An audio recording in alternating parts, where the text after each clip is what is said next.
வணக்கம். நீங்க ஒரு பெரிய முடிவு எடுக்க வேண்டிய ஒரு கட்டத்துல நிக்கிறீங்க. இப்போ இருக்கிற வேலையில ஒரு ஸ்திரத்தன்மை இருக்கு, ஒரு கம்ஃபர்ட் இருக்கு. ஆனா இன்னொரு பக்கம் ஒரு புதிய வாய்ப்பு, ஒருவேளை ஒரு புதிய ஊர் உங்கள கூப்பிடுது.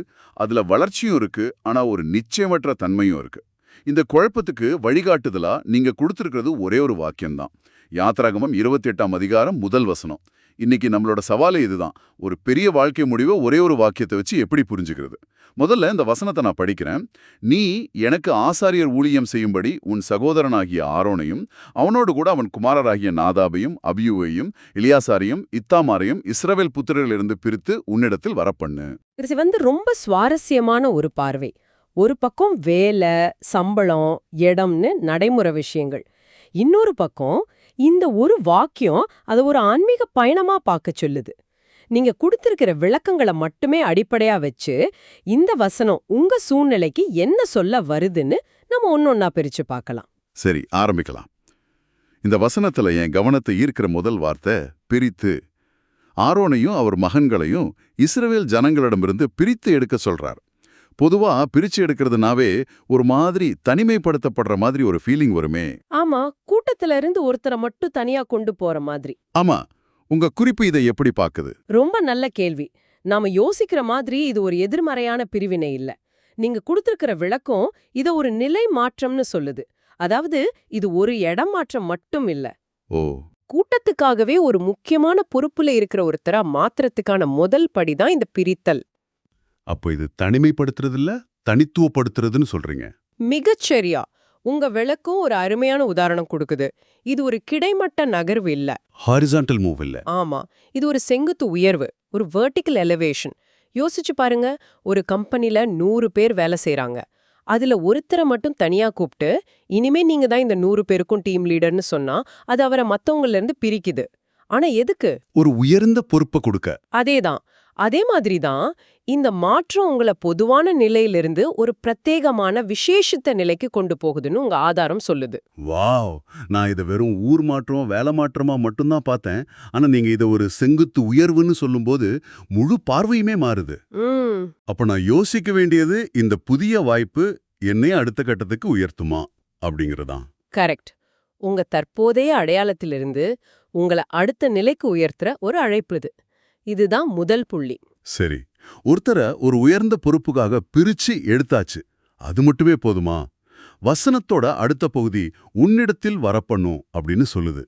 இங்கே உன்னிடத்தில், அதாவது மோசே கிட்ட வர சொல்றதுல என்ன அர்த்தம் இருக்கு? அது ஏன் முக்கியம்? இங்கதான் இந்த பயணம் இன்னும் ஆழமாகுது.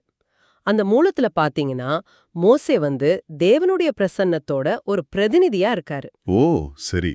அப்போ ஆரோன மோசே கிட்ட வர சொல்றதுக்கு அர்த்தம் அவரை தேவனுக்கு இன்னும் நெருக்கமா கொண்டு வாருங்கிறது தான். புரியுது. அப்போ இந்த மாற்றம் வெறும் பதவி உயர்வு மட்டும் இல்ல, இது ஒரு ஆன்மீக ரீதியான நெருக்கத்தையும் குறிக்குது.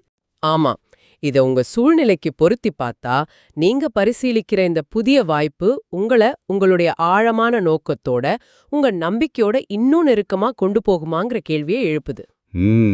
நாம பொதுவா வேலை மாறும்போது என்ன யோசிப்போம்? சம்பளம் எவ்வளவு, பதவி என்ன, வீடு பக்கத்துலயா,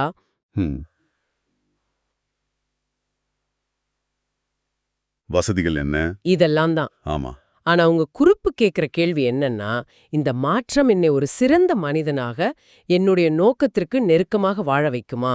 இது ரொம்ப சக்தி வாய்ந்த ஒரு கேள்வி. ஏன்னா சில சமயம் நல்ல சம்பளம், பெரிய பதவியெல்லாம் கிடைக்கும், ஆனா மன நிம்மதியோ, நம்மளோட அடிப்படை கொள்கைகளோட ஒத்துப்போற சூழலோ இருக்காது. கரெக்ட்.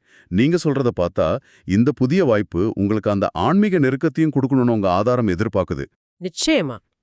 அந்த புதிய சூழல் உங்களுடைய விசுவாசத்தை வெளிப்படுத்தவும் அதன்படி வாழவும் அதிக வாய்ப்புகளை தருமான்னு ஆராய சொல்லுது. இது வெறும் வருமானத்துக்காகவோ வசதிக்காகவோ இல்ல, ஒரு மேலான அழைப்புக்காக நீங்க தேர்ந்தெடுக்கப்படுறீங்க. ஓ, அந்த அழைப்புக்கு உங்களை தகுதிப்படுத்துற இடமா தான் அந்த புதிய சூழல் இருக்கும். அப்போ 2 விஷயங்கள் தெளிவா தெரியுது. 1, இது ஒரு நிலை உயர்வு. 2, இது உங்க நோக்கத்துக்கு நெருக்கமா கொண்டு போகணும். இப்போ 3வது பகுதிக்கு வருவோம். அந்த வசனத்துல ஆசாரிய ஊழியம் செய்யும்படின்னு ஒரு காரணம் சொல்லப்பட்டிருக்கு. இந்த ஆசாரிய ஊழியம்ங்கிற வார்த்தையை நம்ம எப்படி புரிஞ்சுக்கிறது? இதுதான் இந்த மாற்றத்தோட மையப்புள்ளி. ஆசாரியர்ங்கிறது ஒரு மதபரமான வார்த்தையா இருந்தாலும் உங்க மூலம் இத ஒரு பரந்த அர்த்தத்துல பயன்படுத்துது. ஆசாரியரோட வேலை என்ன? மக்களுக்கும் தேவனுக்கும் மத்திய ஒரு பாலமா இருக்கிறது. மக்களுக்காக தேவனிடம் பேசுறது. ஆமா. அப்போ உங்களுக்கு வரப்போற இந்த புதிய பொறுப்பு உங்கள ஒரு பிரதிநிதியா, ஒரு வழிகாட்டியா, இல்லனா மத்தவங்களுக்கு சேவை செய்யற ஒருக்கரா மாத்தப் போகுது. வேலைக்கும் ஊழியம் அல்லது பொறுப்புக்கும் உள்ள வித்தியாசத்தை உங்க குறிப்பு அழகா விளக்குது. அத கொஞ்சம் சொல்ல முடியுமா? கட்டாயமா. வேலை, அதாவது ஜாப்ங்கிறது நாம சம்பளத்துக்காக செய்யற ஒரு செயல். ஆனா பொறுப்பு, அதாவது ரெஸ்பான்சிபிலிட்டிங்கிறது நாம யாருங்கிறதோட சம்பந்தப்பட்டது. அது நம்ம அடையாளத்தோட ஒரு பகுதி ஆயிடுது. புரியுது. உங்க மூலம் சொல்ற மாதிரி ஆரோன் ஆசாரிய வேலைகளை மட்டும் செய்யல, அவரே ஆசாரியரா மாறினாரு. அதுபோல இந்த மாற்றம் உங்க தொழில்முறை அடையாளத்தை மட்டும் மாத்தாது, அது உங்க ஆளுமையோட ஒரு பகுதியா மாறும், ஒரு புதிய பொறுப்பை உங்களுக்கு தரும். நீங்க செய்ய போறது வெறும் டாஸ்க் இல்ல, அது ஒரு அர்ப்பணிப்பு. கரெக்ட். எனக்கு தெரிஞ்ச ஒரு நண்பர் ஞாபகத்துக்கு வர்றார். அவர் ஒரு பெரிய கம்பெனியில மேனேஜரா இருந்தார். பயங்கர ஸ்ட்ரெஸ். அப்புறம் அவர் தன்னோட வேலைய என் டீம்ல இருக்கிறவங்களோட வாழ்க்கைய நல்லபடியா வழிநடத்துறது தான் என் ஊழியம்னு பார்க்க ஆரம்பிச்சார். ஆஹா. அதுக்கப்புறம் அதே வேலை தான், ஆனா அவரோட மன அழுத்தமே குறைஞ்சிடுச்சு. ஏன்னா அது வெறும் சம்பளத்துக்காக செய்யற வேலையா இல்லாம ஒரு நோக்கத்துக்காக செய்யற சேவையா மாறிடுச்சு. நீங்க சொல்றது அந்த மாதிரி ஒரு மனநிலை மாற்றத்தை தானா? மிகச் சரியான உதாரணம் அதுதான். உங்களுக்கு வரப்போற பொறுப்பு ஒரு புதிய அதிகாரத்தை, அத்தாரிட்டியை கொண்டு வரும். ஆனா அந்த அதிகாரம் சேவை செய்வதற்காக கொடுக்கப்படுது. அப்போ இந்த 3 விஷயங்களையும் இணைச்சு பாருங்க. உங்களை கூட்டத்திலிருந்து பிரித்து ஒரு உயர்ந்த நிலைக்கு வைத்து தேவனுக்கு நெருக்கமாக அழைத்து ஒரு அர்த்தமுள்ள பொறுப்பை கொடுக்கிறார். இது ஒரு முழுமையான உருமாற்றம். சரி, இதெல்லாம் கேட்க ரொம்ப இருக்கு, ஒரு தெய்வீக திட்டம், ஒரு பெரிய பொறுப்புன்னு. ஆனா நடைமுறையில யோசிச்சா பயம் வருமே. நான் இதுக்கெல்லாம் தகுதியானவன் தானா? புதிய இடத்துல என்னால சமாளிக்க முடியுமான்னு ஒரு போராட்டம் நடக்குமே. அந்த பயத்தை பத்தி உங்க ஆதாரம் ஏதாவது பேசுதா? ஆமா, பேசுது.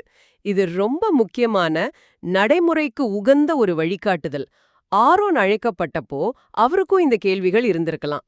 ஏன், மோசேயே கூட கடவுள முதல்ல சந்திச்சப்போ தனக்கு சரியா பேச வராதுன்னு சொல்லி தயங்கினார். ஆமா, அது உண்மைதான். ஆரோனுக்கும் நிச்சயம் தயக்கங்கள் இருந்திருக்கும். உங்க மூலம் என்ன சொல்லுதுன்னா, அந்த தயக்கத்தின் மத்தியில தான் தேவனுடைய அழைப்பு வருது, உங்க திறமையோட உச்சத்துல இல்ல. அப்போ நம்மளோட தகுதியின்மையை நினைச்சு பயப்பட தேவையில்லைன்னு சொல்றீங்களா? தேவையில்ல. ஏன்னா இந்த தேர்வு உங்களுடையதல்ல, அவருடையது. உங்களை அழைத்தவர் அவர்தான்னா அதற்கான தகுதியும் அவரே தருவார்.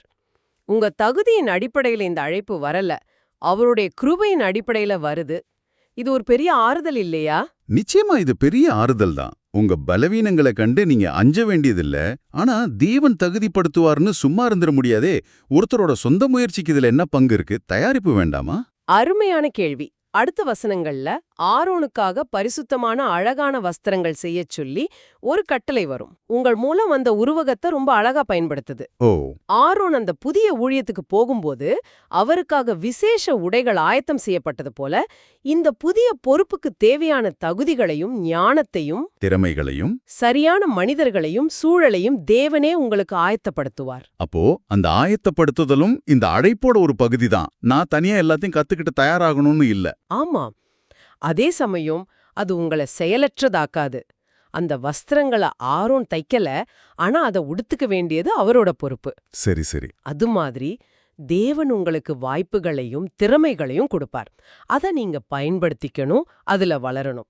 உங்க முயற்சி தேவை, ஆனா அந்த முயற்சியை ஆசிர்வதிக்கிறதும் அதுக்கு தேவையானதை கொடுக்கறதும் அவரோட பொறுப்பு.